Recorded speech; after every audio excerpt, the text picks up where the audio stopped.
Iterate our asking for more pagmamalasakit para sa ating mga kababayan na nasalanta ng bagyo. We'd like also to make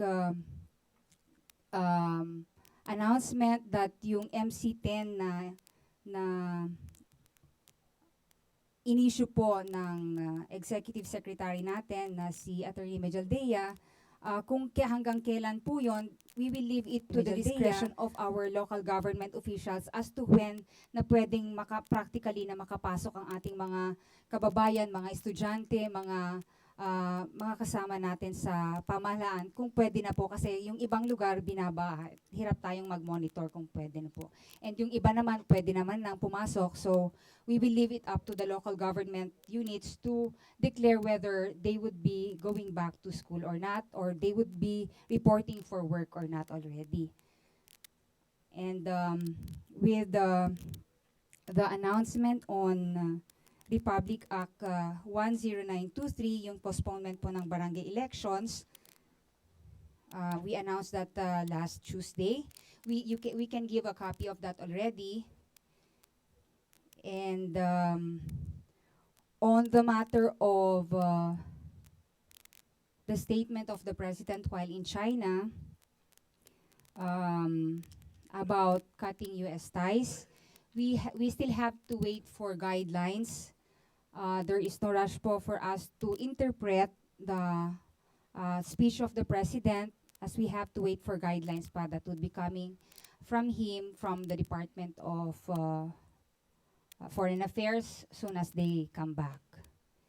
And as to the dispersal of our Lumad brothers and other protesters in front of the U.S. Embassy last Wednesday, was that Wednesday? Last Wednesday, the president has already made announcement as to it that he is looking into how to, they're looking into and they're investigating on what really transpired before that incident, and soon as the president comes home, he will make further announcements as to what really happened. And we know that General Bato has already released a statement pertaining to that he is so saddened about what transpired there, what really happened. And we know that General Bato has already released a statement pertaining to that he is so saddened about what transpired there, what really happened. And we know that General Bato has already released a statement pertaining to that he is so saddened about what transpired there, what really happened. And we know that General Bato has already released a statement pertaining to that he is so saddened about what transpired there, what really happened. And we know that General Bato has already released a statement pertaining to that he is so saddened about what transpired there, what really happened. And we know that General Bato has already released a statement pertaining to that he is so saddened about what transpired. Any more questions? Tina Mendez. Microphone, please.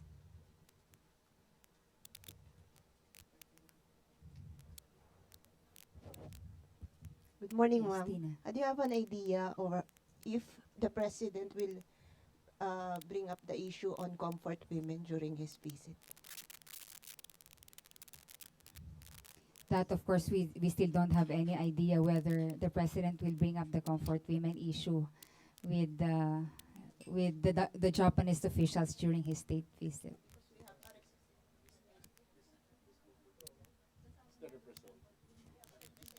Question? Christian Esguerra. Christian. I'd like to ask about your statement that there's no rush to interpret the speech of the president. Parang I'm just curious about the word that you use, interpret. We would not like to interpret the pronouncement of the president, so that once it's in paper, it's clear as to what the president really is wanting us to um, uh, have with regards relationships with the United States. So are you saying that even if the president has already announced in China that he is separating from the United States, there's still no paper whatsoever to back it up? We will wait for them to arrive because everyone is in China. So I think the question should be dealt with by them who are in China, because most of them are there already. Perhaps they might have a paper for that. But for now, we still don't have something to read in order for us to properly comment on the U.S. relationship statement of our president. But were you surprised? Was the palace surprised about that very strong statement? I cannot comment on that surprise thing. How do you think should the public at this point, because there's this time frame between the president's between today and the president's arrival, so how should the public interpret this statement of his that he is separating from the United States? We should not make any interpretations yet, and it can wait. So let's not make any haka-haka muna about it, because once the paper is in, I don't think we it would be needed for us to, there is a need for us to make haka-haka on that, because once the paper is out already on that matter, then it would be clear kung anong direction ang tatahakin po natin. Ma'am, what paper are you talking about? Any policy direction which would be on paper. But have you come up with a paper containing the policy direction of the previous statements against the United States made by the president? Christian, I cannot comment on having first a paper before the president announces No, no, it. ma'am. I'm talking about the previous statements that he made against the United States. Parang the first time that he criticized the United States, for example, when he said it's time to end the joint military exercises with the US, meron bang paper na sumunod after that statement? Kasi baka lang for all we know, wala rin susunod na statement, wala rin susunod na paper after this particular statement made by the president.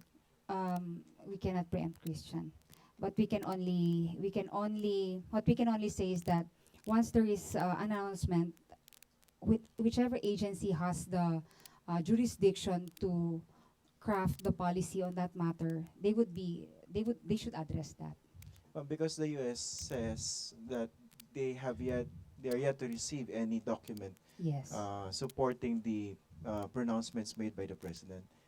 So yun nga, baka naman puro salita yung lumalabas. Wala naman lumalabas sa papel. So those to whom the statements are directed wouldn't know how to react officially. We leave that to the wisdom of the president, whether it should be on paper or not. Okay.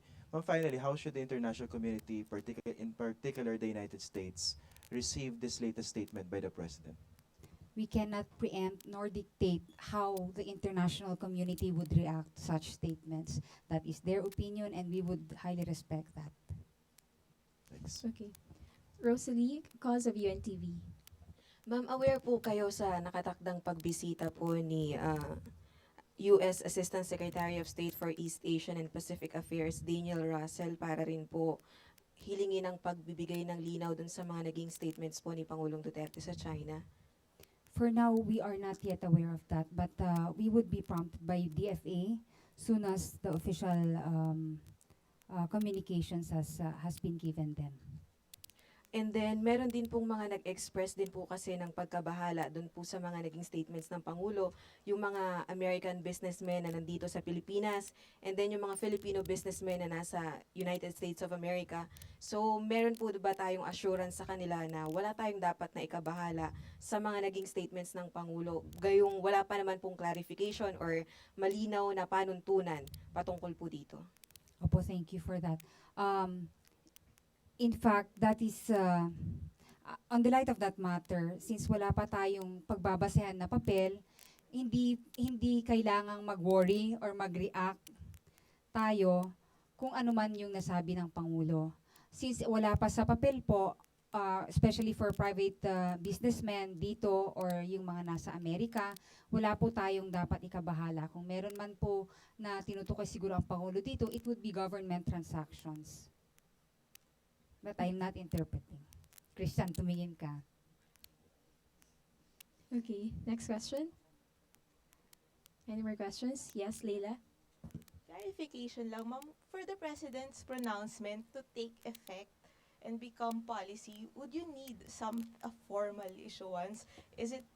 Aren't his words enough?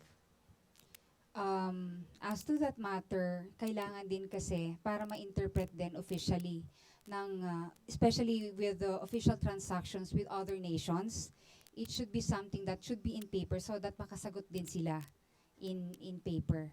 Kailangan po nila 'yon para klaro yung meets and bounds kung ano ba talaga ang coverage ng isang pronouncement ng presidente.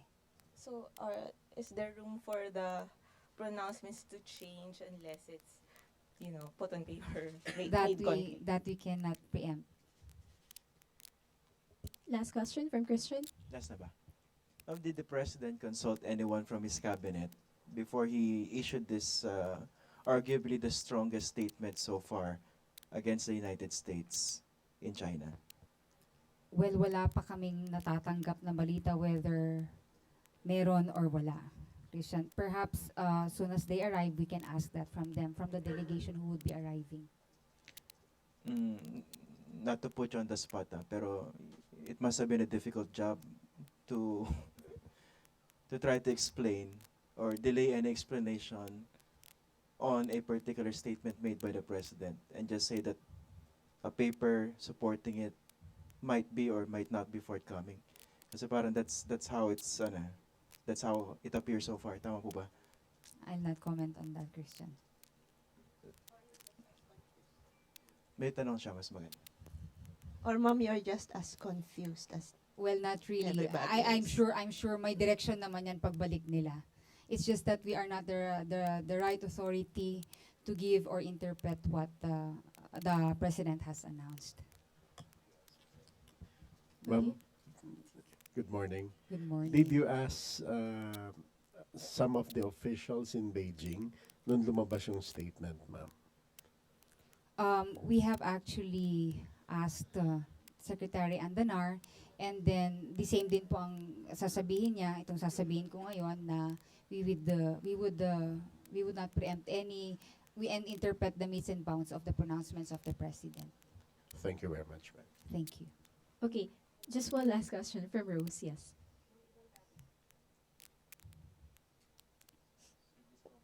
Ibang topic lang po. Pala statement po sa Pulse Asia Survey, most Filipinos approve of the quarterly performance of President Duterte. Well, if it's positive, we would be so flattered and we are so thankful sa mga kababayan na, of course, hindi naman, imposible naman talagang lahat ng kababayan natin, gusto nila ang lahat ng palakad ng gobyerno. And kung mas marami ang nagtitiwala pa, kung mas marami ang naniniwala pa na may pwedeng magbago, na nagmamalasakit ang gobyerno na ito, then we would be thankful for the survey and yung opinion ng ating mga kababayan. All right. Thank you very much, Assistant Secretary Marie Banag. Sweden, thank you. Maraming salamat. All right. Thank you very much, ladies and gentlemen of the Malacañang Press Corps. Back to the main studio of PTV4 and Radyo ng Bayan.